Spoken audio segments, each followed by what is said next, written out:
السلام علیکم میرے دوستو، آج میں اس ویڈیو کے ذریعے ایک ایسے جانور کے گوشت کے بارے میں بتاؤں گا کہ اگر مسلمان نے وضو کی حالت میں اس گوشت کو کھا لیا تو فوراً اس کا وضو ٹوٹ جائے گا، چاہے ہوا خارج ہو یا نہ ہو۔ آئیے جانتے ہیں کہ اس جانور کا نام کیا ہے، آخر اس کے گوشت میں ایسی کیا چیز موجود ہے جو دوسرے جانوروں کے گوشت میں موجود نہیں ہے۔ ویڈیو بڑی کمال کی ہے، ہمارے لیے بہت بڑا سبق بھی موجود ہے، مکمل ضرور دیکھیے گا۔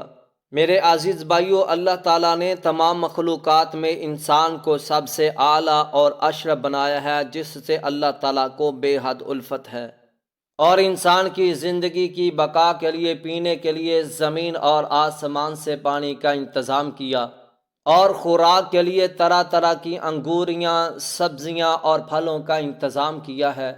میرے عزیز بھائیو، اس کے ساتھ ساتھ اس کے جسم کو مضبوط بنانے کے لیے مختلف جانوروں کے گوشت کا بھی انتظام کر رکھا ہے، جس کو کھا کر انسان مضبوط اور توانا ہو جاتا ہے۔ کچھ ایسے جانور ہیں جن کا گوشت انسانوں پر حرام کر دیا گیا ہے، اور کچھ ایسے جانور ہیں جن کا گوشت انسانوں کے لیے حلال ہی نہیں بلکہ جسم کے لیے بھی نہایت مفید ہے۔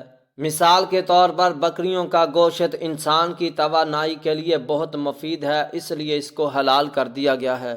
اسی طرح اونٹ اور گائے بھینس کا گوشت بھی حلال کر دیا گیا ہے۔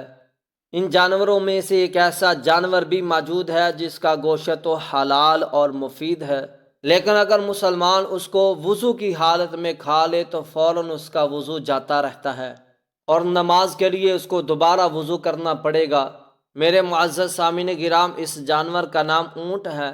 اسلام دھرم میں آگ پر پکی ہوئی چیز وضو کی حالت میں کھانے سے صرف کلی کرنے کا حکم ہے، لیکن اگر وضو کی حالت میں اونٹ کا گوشت کھا لیا تو نئے سرے سے وضو کرنا پڑے گا۔ سوال یہ پیدا ہوتا ہے کہ آخر اس گوشت میں ایسی کون سی چیز ہے جو دوسرے جانوروں میں نہیں ہے؟ معزز سامعین کرام، ریسرچرار نے ریسرچ کرنے کے بعد کہا کہ ان کے گوشت میں بہت زیادہ چکنائی ہوتی ہے دوسرے جانوروں کے گوشت کی بنسبت۔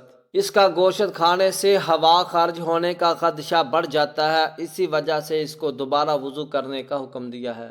میں امید کرتا ہوں کہ آپ کو یہ معلومات پسند آئی ہوگی، ویڈیو لائک ضرور کر دینا، شکریہ۔